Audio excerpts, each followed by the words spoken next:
Hi అందరికీ నమస్కారం. నా పేరు Gautam. Bigg Boss Telugu season 9 రివ్యూకి స్వాగతం. సో ఫస్టు ప్రోమో అయితే వచ్చేసింది. ఆ ప్రోమో గురించి ఇంకో వీడియో చేసుకుందాం. కానీ కంటెస్టెంట్స్ గురించి ఒక్క విషయం చెప్పుకోవాలి. ఏంటంటే ప్రస్తుతానికి 14 మంది కంటెస్టెంట్స్ వెళ్తున్నారు. దాంట్లో 5 కామనర్సు, 9 మంది సెలబ్రిటీస్. ఆ 9 మంది సెలబ్రిటీస్ ఎవరు తెలిసే ఉంటుంది ఇప్పటికి. తనుజా గారు, భరణి గారు, ఎమాన్యుయల్, సృష్టి వర్మ గారు, రీతు చౌదరి, సుమన్ శెట్టి, ఫ్లోరా సైని, సంజన, రాము రాథోడ్. ముందు నా డౌట్ ఏంటంటే ఎట్ట అయిపోయిందంటే పరిస్థితి, తెలుగు వాళ్ళు కొరత అయిపోయారు బిగ్ బాస్ హౌస్కి వెళ్ళడానికి. తెలుగు వాళ్ళకి ఏమైపోయిందంటే ఇది ఒక టైం వేస్ట్ ఏమో అనేటువంటి భావన వచ్చేసింది. అంటే సెలబ్రిటీలకి ఏమో వర్త వెళ్ళటం, ఎందుకంటే ఏమీ బయటికి ఏం రావట్లేదు, బయటకు వచ్చిన వాళ్ళు ఏమీ గొప్పగా పోట్ చేస్తున్నాం అనేటువంటిది ఏం సీన్ ఏం లేదు. అది ఒక కాన్సెప్ట్. ఏంటి, బిగ్ బాస్ అనేది ఒక ప్లాట్ఫాము, దాంట్లో మనం షైన్ అవుతే వేరే చోటికి వస్తాం, కనిపిస్తాం అనేటువంటిది కాన్సెప్టు. కానీ లేదు కదా, అది కనిపించట్లేదు కదా, అందుకని ఏం వెళ్ళానులే, ఇక్కడ పని చేసి వదిలేసుకుని వెళ్తే మళ్ళీ ఛాన్స్ వస్తుందో రాదో అనేటువంటిది ప్రాబ్లం అయిపోయింది. పైగా మెయిన్ కొంచెం ఎక్కువ వెయిట్ ఉన్నవాళ్ళు ఆల్రెడీ వచ్చేసి తొందరగా వెళ్ళిపోయిన వాళ్ళు ఉన్నారు. నేను హేమ గారు అనుకున్నాను, బాగా ఉంటుంది టాప్ కంటెస్టెంట్ అని అనుకునేవాడిని. కానీ కుదరలే, తనే వెళ్ళిపోయింది. పెద్ద పెద్ద కంటెస్టెంట్స్లో వెళ్ళిపోయారు. అనుకున్న వాళ్ళు టాప్ కంటెస్టెంట్స్ కూడా వెళ్ళిపోయారు. ఎవరైతే గెలుస్తారు అనుకున్న వాళ్ళే వెళ్ళిపోయారు. ఇట్ అయింది పరిస్థితి. సో అందుకనే ఎక్కువ మంది వెళ్ళట్లేదు అనుకుంటా. అందుకని కనిపించని వాళ్ళే వస్తున్నట్టున్నారు. సరే, ఇది ఒక ఛాన్స్ అవుతుందని కొంచెం కనిపించడానికి. దాంట్లో తెలుగు వాళ్ళలో ఇప్పుడు ఇమాన్యుయల్ ఒకళ్ళు, తర్వాత రీతు చౌదరి కొంచెం కనిపిస్తోంది, కొంచెం కాంట్రవర్షియల్ అవన్నీ ఉంది కాబట్టి. తర్వాత సుమన్ శెట్టి మెయిన్. ఒకప్పుడు ఒక వెలుగు వెలిగిన అతను మనిషి ఇప్పుడు కనిపించకపోతే ఏమయ్యాడు అనేటువంటిది ఒక సస్పెన్స్ వస్తుంది. అందుకనే అతన్ని చేద్దాం అనేది ఒక మంచి కాన్సెప్ట్. అతనికి ఒక ఛాన్స్ రావచ్చు నెక్స్ట్ వేరే ఫిలిమ్స్లో. తర్వాత భరణి గారు ఎట్లాగో కొంచెం తెలుగు పరిచయం ఉన్నవాళ్ళు, సీరియల్స్లో యాక్ట్ చేశారు, తర్వాత సినిమాలో యాక్ట్ చేశారు, ఇప్పుడు కనిపించట్లేదు మళ్ళీ. సో కనిపించని వాళ్ళంటే వాళ్ళని తీసుకురావచ్చు, కనిపించే వాళ్ళు కొంచెం కష్టం. కనిపించే వాళ్ళలో కొంచెం నాకు తెలిసి రీతు చౌదరి ఒకటే కనిపించేది వీళ్ళల్లో, సంజన గారు తను. సో తను కన్నడ సీరియల్స్ చేసింది, ఇప్పుడు మన తెలుగు సీరియల్స్లో కూడా చేస్తుంది. ఇప్పుడు మళ్ళీ కనిపించినట్లేదు. సరే చూద్దాం. నేను చూడట్లేదు సీరియల్స్, నాకు తెలియదు కాబట్టి. ఇప్పటికీ ఉన్నట్టుంది, అవుతున్నట్టుంది. సో ఇది సెలబ్రిటీస్కు సెలెక్షన్. ఇకపోతే 5 కామనర్స్ సెలెక్ట్ అయ్యారు. ఎవరు? ప్రియా, మనీషు, మాస్క్ మ్యాన్ అయిన హరీషు, శ్రీజ, పవన్ కళ్యాణ్, సోల్జర్ పవన్ కళ్యాణ్. ఇక్కడ ట్విస్ట్ ఏంటంటే, చిన్న ట్విస్ట్, అందరికి తెలిసిన ట్విస్టే. ముగ్గురేమో, కొంతమంది ఏమో జడ్జెస్ సెలెక్షన్, కొంతమంది ఏమో నార్మల్ సెలెక్షన్, అంటే ఓటింగ్ ద్వారా సెలెక్షన్ అని వచ్చింది. సో ఓటింగ్ ద్వారా సెలెక్షన్ అని ఎవరయ్యారంటే శ్రీజాను, పవన్ కళ్యాణ్. శ్రీజాకి ఆల్రెడీ కొంచెం ఫ్యాన్ ఫాలోయింగ్ ఉంది కాబట్టి మిగతా నలుగురు అంత తక్కువే. అసలైన కామనర్స్, అది మెచ్చుకోవాలి బిగ్ బాస్ టీమ్ని.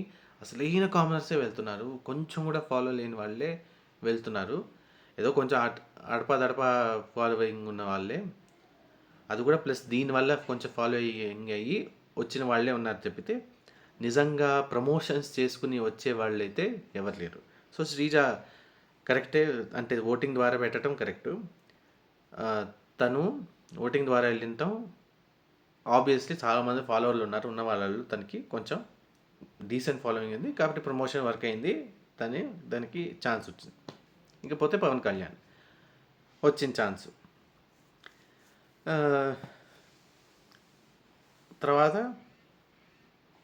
తర్వాత ఇంకో ముగ్గురేమో జడ్జెస్ నుంచి ఇచ్చారు. ఎవరు? Priya, Manish, mask man. నాకు తెలిసి నా అభిప్రాయం ప్రకారం మనీష్ బదులు వేరే వాళ్ళు ఉండాల్సింది. దివ్యానో దివ్య ఉండుంటే బాగుండేది అనిపించింది నాకు.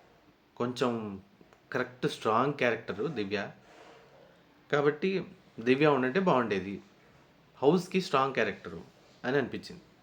అయితే మనీష్ని స్టార్టింగ్ నుంచి నాకు ముందే అర్థమైపోయింది. వీళ్ళు చేసే మనం జడ్జెస్ చేసే పనులతో అర్థమైపోయింది. ఏంటి మనీష్ మనీష్ మనీష్ అని బాగా అతని మీదే ఫోకస్ పెట్టారు. అతను బాగా అవ్వాలనే ఫోకస్ పెట్టారు. అతన్ని ట్రైన్ చేసినట్టు అని నాకు అనిపిస్తోంది. అతను వెళ్ళాల్సిందే అనేటువంటిది ఒక దృఢ నిశ్చయంతో అతన్ని పంపించారు.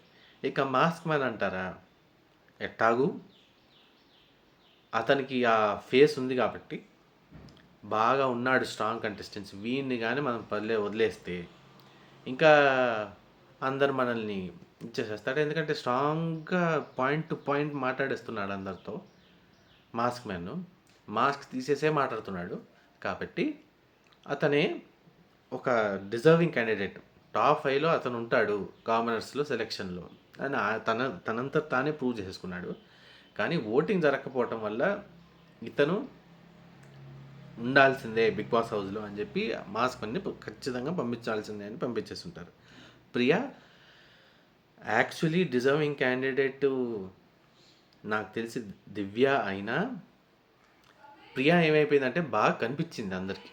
ఆ టాస్కుల్లో కానీ దివ్య కన్నా ఎక్కువ కనిపించింది తినే. క్యాప్టెన్ అయింది, తర్వాత స్టార్స్ వచ్చినాయి, దివ్యాకి రాలే స్టార్స్. దానికి ఆపర్చునిటీ రాలే దివ్యాకి, కానీ దీనికి వచ్చింది కాబట్టి అయింది. ఇంకోటి నేను డిజర్వింగ్ క్యాండిడేట్ ఎవరిని అనుకున్నానంటే నాగా వస్తాడని అనుకున్నా, కానీ నాగా రాలే. అది కూడా జడ్జెస్ పోనీ ఓటింగ్ చేయలేదు సరే, జడ్జెస్ నుంచి రావచ్చుగా. జడ్జెస్ సెలెక్షన్ నుంచి రాలే. జడ్జెస్ సెలెక్షన్లో యాక్చువల్లీ పోనీ దివ్య కన్నా అక్కడ నాగా బెటర్.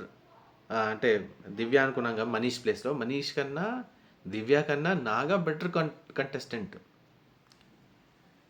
ఎందుకంటే కొంచెం 2 స్టార్స్ వచ్చినాయి. అన్నిసార్లు అనుకుని నాకు తెలిసి పక్కా నాగా అనుకుని ఉంటాడు, బాధపడి ఉంటాడు, అయ్యో నాకు రాలేదే అని. 2-3 స్టార్లు ఇచ్చారు, పొగిడేశారు, ఓ నువ్వు సూపర్, నువ్వు తోపు అని. అట్లాంటిది ఇవ్వలేదు.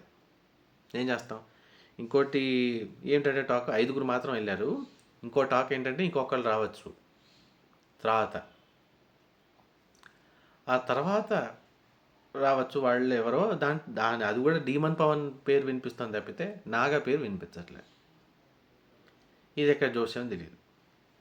సో నాగాక మాత్రం కాస్త అన్యాయం చేశారని అనుకుంటున్నాను జడ్జెస్. పోనీ వీళ్ళు ఓటింగ్ అయిపోతే ఏంటి, జడ్జెస్ సెలెక్ట్ చేయాల్సిందే. లేదా నాగా ఒక ఆల్రెడీ ఓటింగ్ వస్తుందేమో, ఓటింగ్లో సెలెక్ట్ అయిపోతాడేమో, పవన్ కళ్యాణ్ సెలెక్ట్ అవ్వకపోవచ్చేమో, కాబట్టి వేసేద్దాం మనీష్ని అని అనుకుని ఉంటారేమో, అయిండొచ్చు. సో ఇక్కడ అయ్యేది 14 కంటెస్టెంట్స్ వెళ్ళింది. నిన్న వెళ్ళిపోయారు, ఇవాళ అవుతున్నట్టుంది. సో నా ప్రాబ్లం ఏంటంటే ఇంకో 5 నెక్స్ట్ దాంట్లో వస్తారు. దివాళీ టైంలో మోస్ట్లీ, లేదా నవరాత్రి దసరా టైంలో ఆ సండే ఇంకో 5 ప్రవేశపెడతారు అనేటువంటిది అని ఒక టాక్ ఉంది. నేనంటూ ఏంటంటే అదొక కాన్సెప్ట్ వస్తుంది 2 సీజన్స్గా. కొంచెం అలవాటు పడినా ఇప్పుడు ప్రాబ్లం ఏమైపోతుందంటే 14 మంది ఒకేసారి పంపించేస్తుంటే 22 మంది లేదా ఎంతమంది 19 మంది 20 దగ్గర 20 మందిని పంపించేస్తుంటాయి. ఇప్పటికీ కంటెంట్ ఎక్కువ దొరికేది. కంటెంట్ ఇప్పుడు తక్కువ అయిపోతుంది. 14 మంది కంటే ఇచ్చే కంటెంట్ కంటే 20 మంది ఇచ్చే కంటెంట్ ఎక్కువ ఉంటుంది కదా. ఒకళ్ళు ఒక చోట, ఇంకో చోట ఇంకో 2 మాట్లాడుకుంటుంటారు, వాళ్ళది ఎక్కువ బాగుంటే కంటెంట్ వాళ్ళది వస్తుంది కదా. అదంతా అర్థం చేసుకోరు. పైగా అది గొడవలకి దారితీస్తుంది. మళ్ళీ కొత్త వాళ్ళు వస్తే వాళ్ళకి అర్థం కాదు ఏంటి అని. వాళ్ళు కొంచెం మెరిట్స్ వస్తారు, చూసేసి వస్తారు, అదే నామినేషన్స్లో అవుతుంది. అది ఒక చెత్త నామినేషన్ అయి కూర్చుంటుంది. నువ్వు కొత్తగా వచ్చావు, మేము ఆల్రెడీ ఉన్నాం కాబట్టి మేమే డిజర్వింగ్ కాబట్టి నేను నామినేట్ చేస్తున్నాం అనేటువంటిది ఈజీగా సిల్లీ రీజన్ దొరుకుతుంది కంటెస్టెంట్స్కి నామినేట్ చేయడానికి. ఎందుకలా కదా. హ్యాపీగా అందరినీ ఒకే దాంతో చేస్తే మధ్యలో ఒకళ్ళని కావాలంటే ఎలిమినేట్ చేసినట్టు చేసి దీంట్లో మామూలు వేరే రూమ్లో పెట్టి తర్వాత తీసుకురావచ్చు కావాలంటే. అంతేగాని లేదా ఒక్కళ్ళిద్దరిని పోనీ కనీసం వైల్డ్ కార్డ్ ఎంట్రీస్ ఒక్కళ్ళు ఇద్దరినో చేసి ఉండొచ్చు. కానీ ఎంతమంది చేశారు? చాలామందిని చేశారు. 5గురు. ఇప్పుడు వాళ్ళ టీం అయిపోతుంది. వీళ్ళందరూ ఒక టీం ఉంటారు. నాకు తెలిసి 2-3 వారాల తర్వాత అంటే 2-3 ఎలిమినేట్ అయిపోతారు. సో 5గురు వాళ్ళు ఉంటారు. ఇక్కడ 10 మంది ఉంటారు. వాళ్ళందరూ ఒకళ్ళుగా ఉంటారు. వీళ్ళందరూ ఒకళ్ళుగా ఉంటారు. అంటిల్ అండ్ అన్లెస్ ఒకవేళ వాళ్ళలో వాళ్ళ ఫ్రెండ్స్ ఉంటే అప్పుడు చూసుకోవచ్చు. కానీ జనరల్గా అయితే అట్లా కలవరు. 5గురు ఒక గ్రూప్ అయిపోతుంది. వీళ్ళు ఒక గ్రూప్ అయిపోతారు. దాంట్లో కొత్తగా వచ్చిన వాళ్ళకి ఒక టీము, వీళ్ళకి వచ్చిన ఒక టీము అట్లా చేస్తే అఫ్కోర్స్ మిక్స్ చేస్తారు ఆటల్లో. కానీ వాళ్ళకి ఆ ర్యాప్ ఉండదు. చెప్పేది ఒక గేమ్స్లో ఆ కొత్త టీం మెంబర్ ఒకళ్ళు వస్తే వీళ్ళ మైండ్ సెట్ కొన్నిసార్లు ఇప్పుడు వాళ్ళతోనే ఉంటారు కాబట్టి ఈ 14 మంది ఒక వారం ఉంటే వాళ్ళ ఎదుటివాడు ఏం ఎక్స్పెక్ట్ చేస్తున్నాడు మాటల్లో అని తెలిసిపోతుంది. అంటే చెయ్యి అని అర్థమైపోతుంది. అదే వాడికంటే కొత్త వాళ్ళలో ఒక టీం ఉంటే సరిగ్గా చెయ్యి అని చెప్పాల్సి వస్తుంది. అది కమ్యూనికేషన్ ప్రాబ్లం అయిపోతుంది. కమ్యూనికేషన్ బిల్డ్ చేసుకుని వస్తుంటే కొత్త వాళ్ళు వస్తే కమ్యూనికేషన్ ల్యాక్ అయిపోతుంది. ఇది ప్రాబ్లం. సో చూద్దాం మళ్ళీ అది ఎట్టాగా ఉంటుంది. వీళ్ళు కాన్సెప్ట్ పెట్టిందే కాబట్టి మనం దాన్ని ఏం మార్చలేము. కానీ నా ఒపీనియన్ ప్రకారం అలా చేయకుండా ఉంటే బాగుంటుంది అని అనుకుంటున్నాను. మీకేమనిపిస్తుందో కమెంట్స్లో చెప్పండి. అలా చెయ్యొచ్చా చేయకూడదా అని. ఆ తర్వాత అలాగే ఈ 9 మంది కంటెస్టెంట్స్ ఎవరైతే ఉన్నారో గెస్ట్లు, వాళ్ళలో మీరు ఎవరికి సపోర్ట్ చేస్తారు అనేది చెప్పండి. అలాగే కామనర్స్లో కూడా ఏమన్నా అన్యాయం జరిగిందా అనేది కూడా కమెంట్స్లో పెట్టండి. సో ఈ వీడియోని మీకు నచ్చినట్లయితే లైక్ చేసుకోండి, సబ్స్క్రైబ్ చేయండి, ఛానల్కి హెల్ప్ అవుతుంది.